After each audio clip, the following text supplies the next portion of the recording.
Hello, everyone. Welcome to Letters for Valentine's Day. It's another letter writing event through the Fayetteville Public Library. I am Joel Bunch. I'm a reference librarian here, and I just want to say thank you for tuning in. Um, we really enjoy doing these kind of events, and I'm excited about today's. I've got a couple of different designs to share with you to make your Valentine's Day letters festive. But first, I wanted to go over just a brief history of the holiday, as well as just some, rules of thumb to keep in mind when you're writing um, letters of affection to a romantic interest or to your family members or just to friends and acquaintances that you just want to show affection to. So let's get started.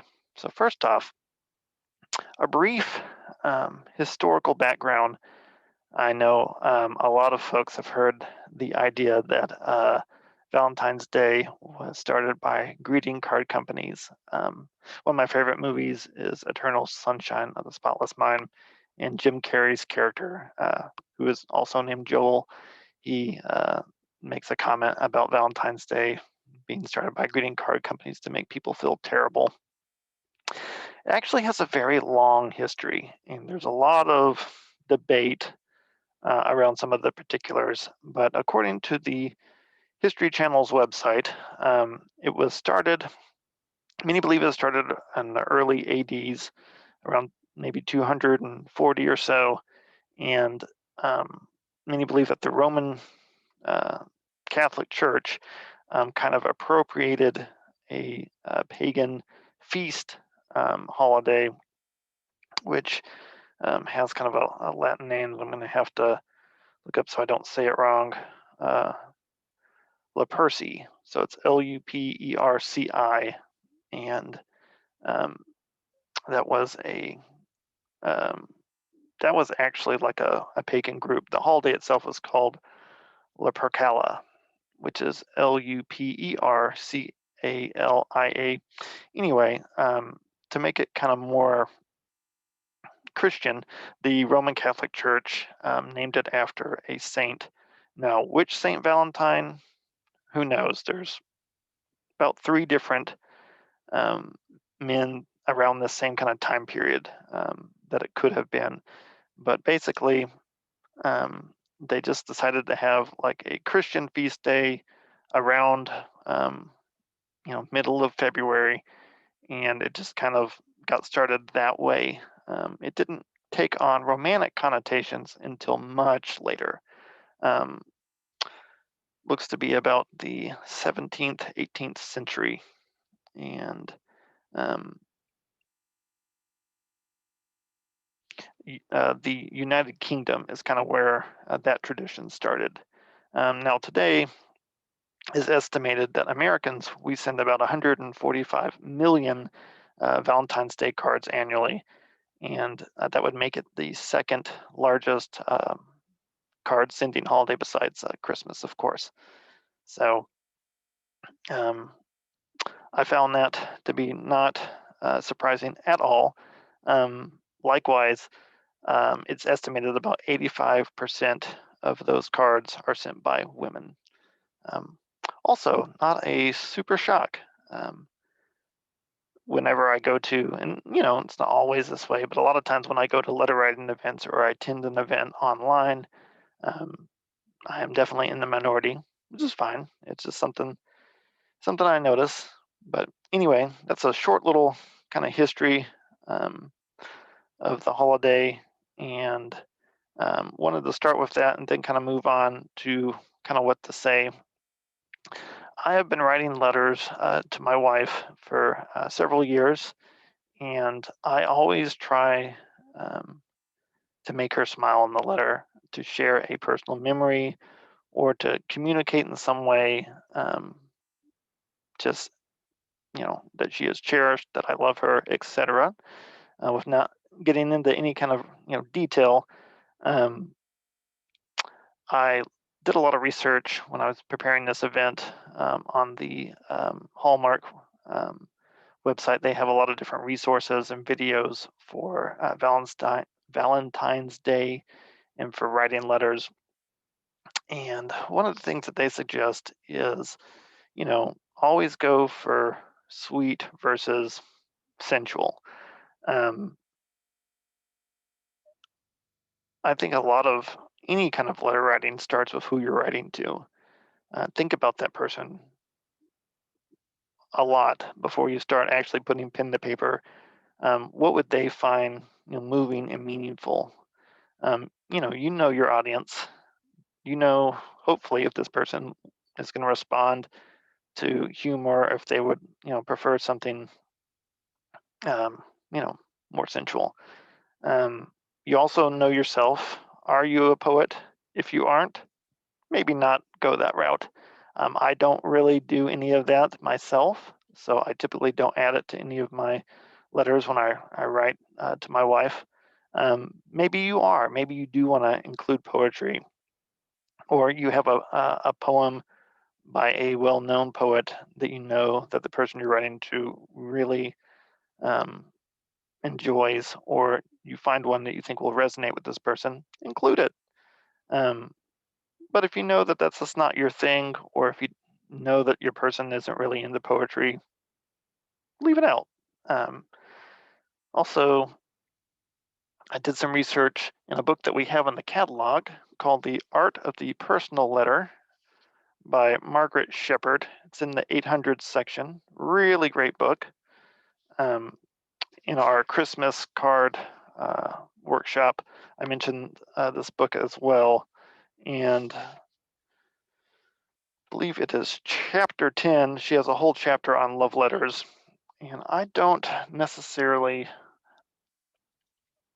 go off of everything that she says, but that chapter gives a good baseline to start with. And one of the things that she talks about is just sincerity, not trying to force emotion when you're writing. Um, don't put too much weight on this. Just be easygoing with it and have fun. I really enjoy writing letters to my wife and decorating the envelope to make it look nice and sending it to her with maybe a fancy stamp or something. And she really enjoys receiving those, and she can tell how much effort and enjoyment was put into it on the front end. So that's just pretty much my goal when I do that. I've also written letters um, to family members on Valentine's Day. And when you're doing that, it's a little different with your content, of course. You're not writing a romantic card to your, grandparent or whomever, um, but you still want to show that person affection, that they're being thought of, that you care about them, that you remember them on this holiday. Um, that is what you're trying to communicate with whatever you're writing. So that could just be something as simple as like, I'm just checking in on you. Maybe not write it that way, but essentially that's what you're saying. So those are just some things to keep in mind. Add details when you can, um, as far as like, you know, letting them know why you were thinking about them or why you love this person, being specific, and just tailor it to whomever you're writing to. That's pretty much the best advice that I can give. So that was pretty much all I had to say on writing, the writing aspect. Now I wanted to show you a few different designs. The first one we're going to look at, I'm going to show you the finished product, and then I'm going to take you through some of the steps. Um, I'll just show it to you. So you see here, it's just the first name and then kind of this is not calligraphy. It's kind of towards that direction, but not exactly. And then I've got the last name here spelled out. And then I've got the address where my finger is. And I'm going to get it a little closer. Well, so you can see the shading and the gradient here. And I'll show you how I did that. I'm actually going to switch cameras real quick. Um,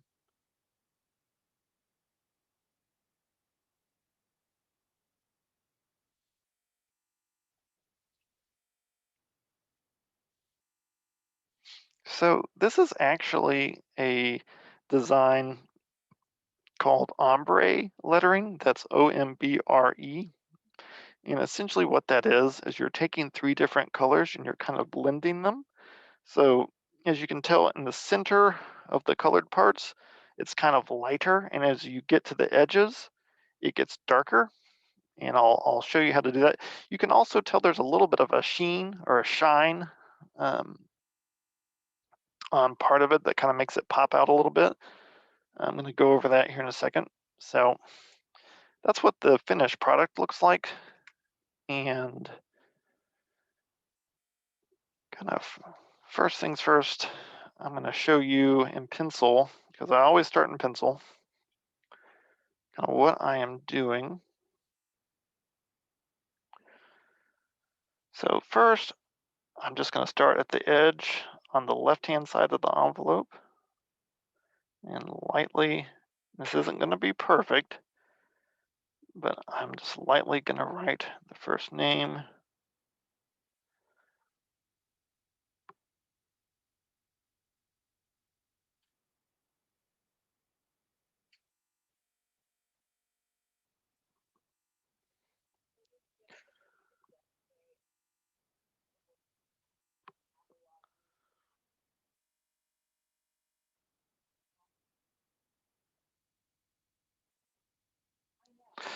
Okay, so this is kind of just kind of a rough sketch. Um, and then I'm going to, as you can see in my finished version, I've kind of added some different loops. So basically what I've done is every time I have a downstroke, I will go in and I will add something like this, where you have this kind of like thick part, like a bubble letter or something. And then I'm going to erase the cross line, and I would erase this part here, just so we have this thick that we're eventually going to fill in. And I would continue doing that every time I have a downstroke. So just kind of, if you need to, you could just kind of trace it with your hand. I'm not going to do this part of the K. Ks are kind of tricky with this style, but I am doing the bottom part as you can see there. So with the A, it would be right there.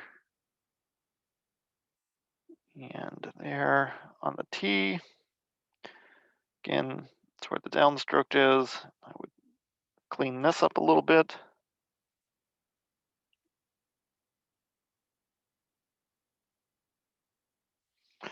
And then I'm adding I think the cross section of the T, I think some people call it a crossbar, some people call it is it a tittle, something like that. It's got a weird little name. But essentially that is how you roughly get your sections. Now, the next step, and I like to use a fine tip Sharpie, and I'll tell you why.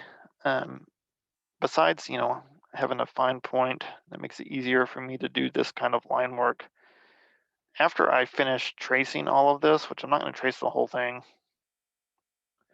but I am going to trace a little bit of it just so you can see what I'm doing and what comes next, I will erase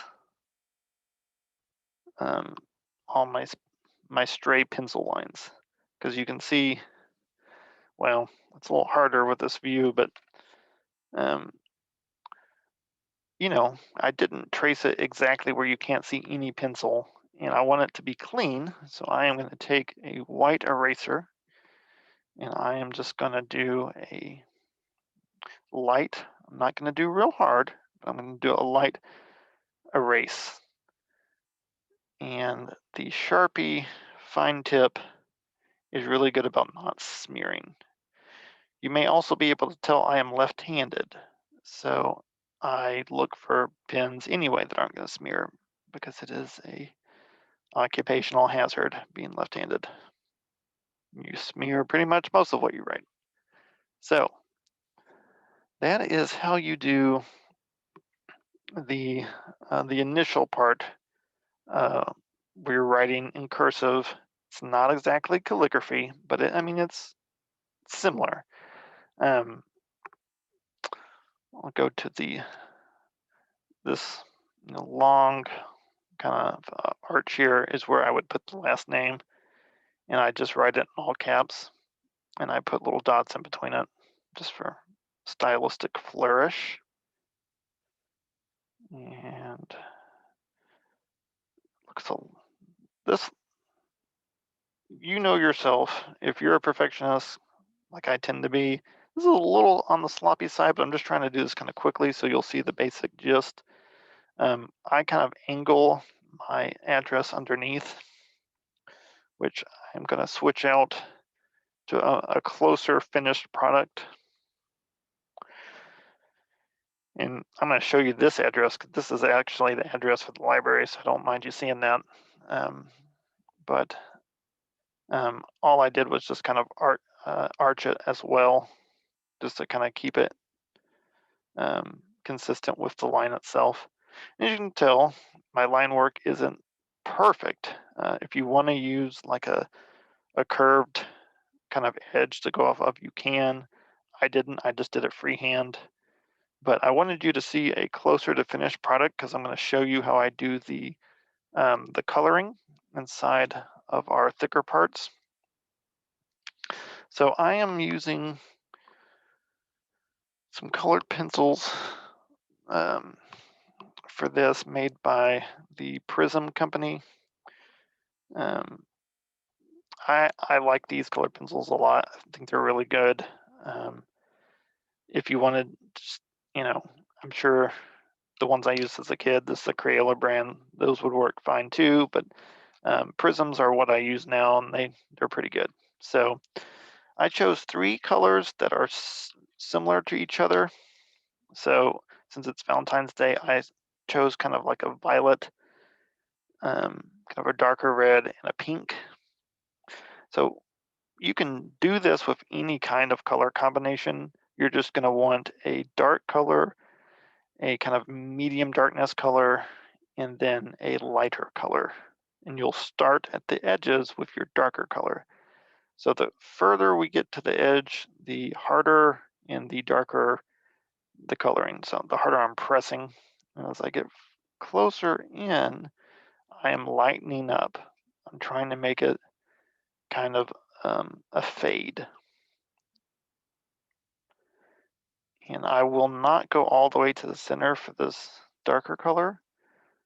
Maybe just a third of the way.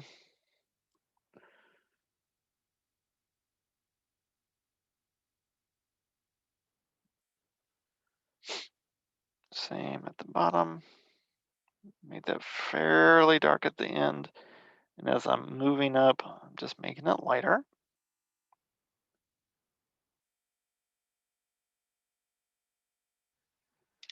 That's about as far as I want to go with that one.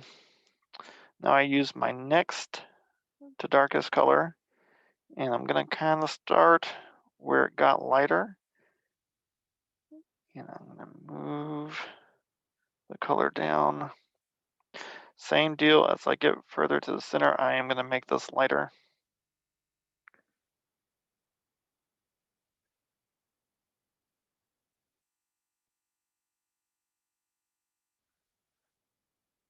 So we're just filling this in, and then now in the center, with my lightest color, this pink here, I am going to fill this in, and I'm going to do it fairly thick.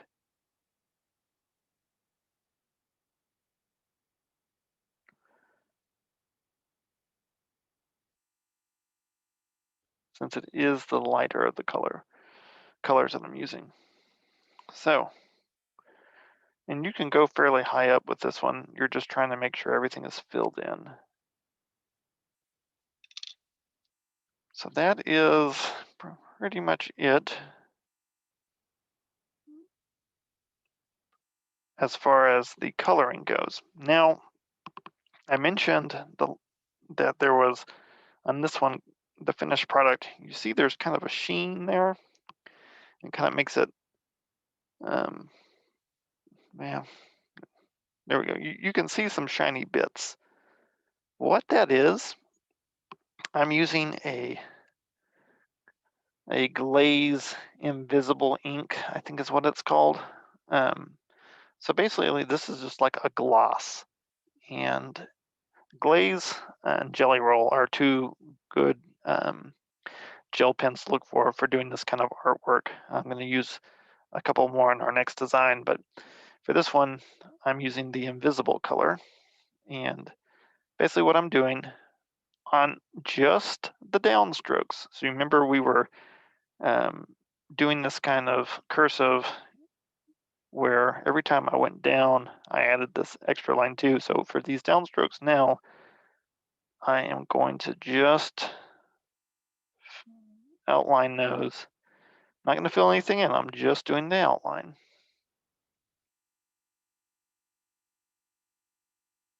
And it just gives it a shine. That's all it's adding.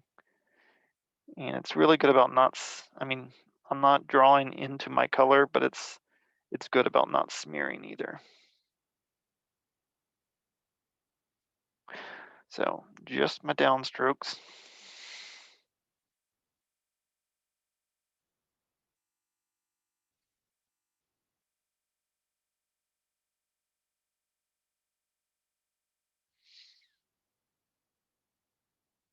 This design, by the way, I saw for the first time on a blog called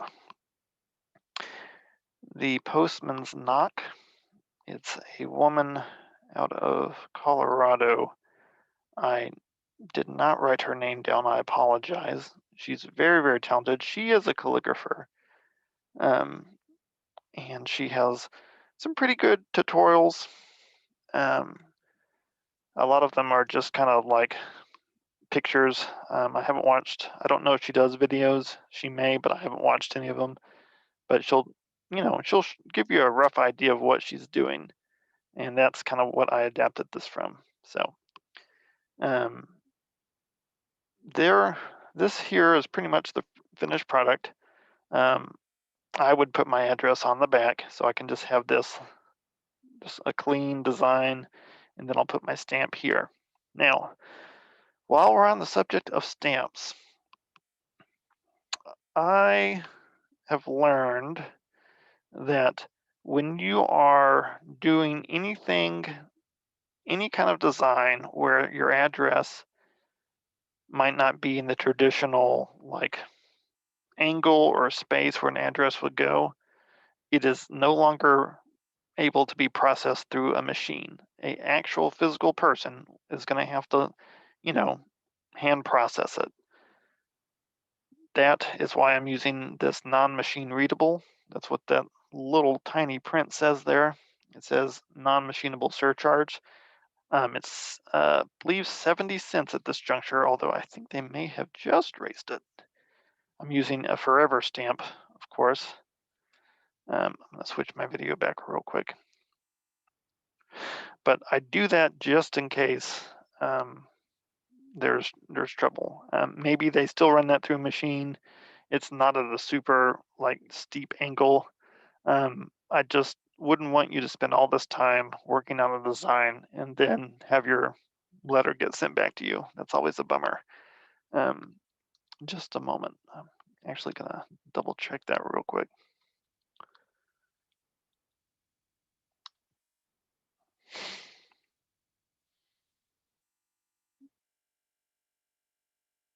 So as of the 26th of January, 2020, it was an additional 15 cents on top of your regular postage. So as of right now, that means 70 cents. Although square, oversized, and unusual envelopes are going to be 75 cents. So if you have a standard envelope, like I just showed you, that's 55 cents. If you're doing the non-machinable surcharge, additional 15, 70 cents. So keep that in mind whenever you're sending mail. You can always ask them at the post office if you have a question, but that is something to keep in mind when you start doing mail art, is making sure your mail art gets sent. So now I have one last design to show you today. This is a design I worked up really quickly just because I wanted to have one for darker colored envelopes. So here I've got uh, just a matte gray, and all of our envelopes today that you see were donated by a local card shop called Shindig Papery. They are on Block Street in Fayetteville, Arkansas. They are super kind and supportive of our letter writing events here at the library, and they were kind enough to donate all of the envelopes we are using today and that we've used in our previous events. So I'm starting with just a regular, nothing super fancy here. I've just got the name and the address underneath. I used a silver Sharpie for the name itself. It's just the permanent marker Sharpie. I'll switch our camera so we can see it better.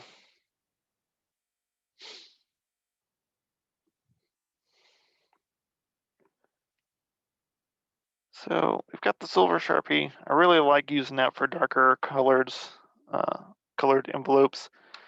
And it's kind of hard to see, but I like to outline that with my Sharpie fine tip that I showed you a second ago. That just gives it a little more pop and it makes it stand out a little better. I didn't do that with the address just because I'm using a kind of a fine tip Signo white, and it stands out pretty well on its own. Now this is not the final design. The final design for this one is right here.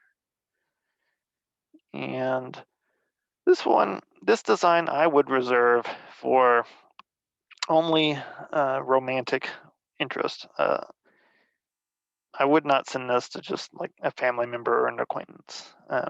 And by the way, if you are a fan of Disney movies, this is a freehand sketch of the Beauty and the Beast rose. I just looked up a Google image and freehanded it. So that's what this is. If you want to do this design, the first thing, and I'm actually going to show you this on just a little post-it, after you get your address, I would just go to the right of it, or excuse me, the left, and I just started with like a squiggle line.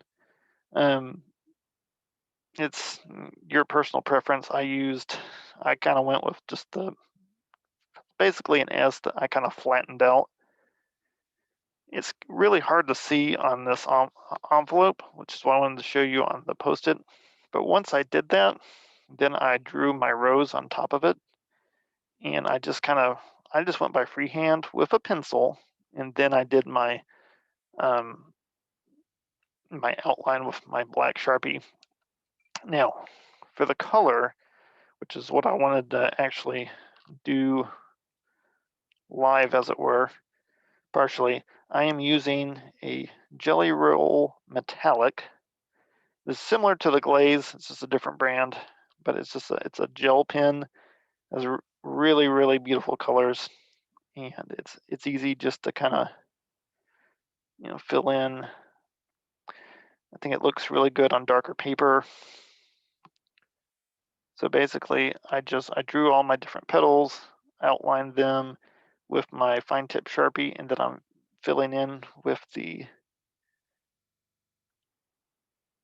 jelly roll here. And then when I am done with the flower itself, I outline the rest of that little squiggle S with the green jelly roll. And I will do these little like barbs because it's supposed to be thorns. And basically they look like leaves until I go back over it with my Sharpie. So this part is kind of where This looks a little, it doesn't look great. Looks okay, but I'm still going to go back over it just to kind of make things a little more defined. Just makes it cleaner.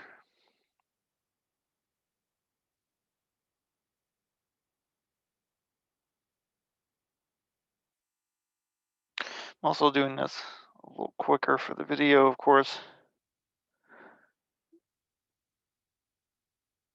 But I did this with my original design as well, just at the very end, just to make things more defined, it's a little sharper. One drawback to the jelly rolls is, since they have just a freer flow of ink, sometimes it is a little challenging to kind of control your output and not bleed over. So that is the purpose of us cleaning it up with the Sharpie. And then here with the stem, again, I'm outlining it just to make it more defined, and it helps me add sharper points. So these leaf looking things turn into actual thorns, which is what I wanted them to look like. So that is how you add that effect. I'm just outlining it with a fine tip Sharpie. If you want to use an actual Sharpie, you could do that. Be very careful. I think it would be easier to kind of mess that up, but it would be a little stronger of a line.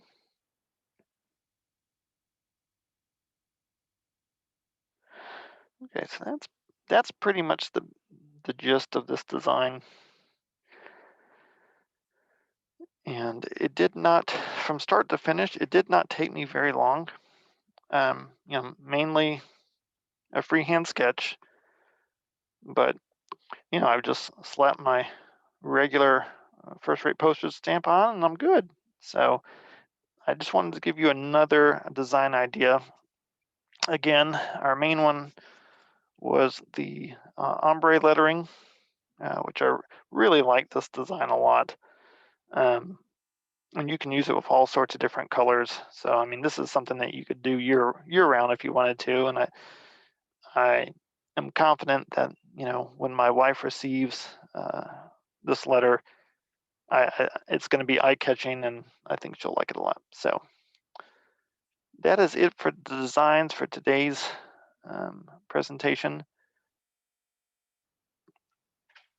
We are planning more letter writing events. One day, when we are meeting in person again, we would like to have in-person events where people just come to hang out and write letters to their friends and families, anybody really. So keep on the lookout. Fayetteville Public Library's website is faylib.org. We will be posting events like this in the future. Thank you very much for spending this time with me, and we will see you next time.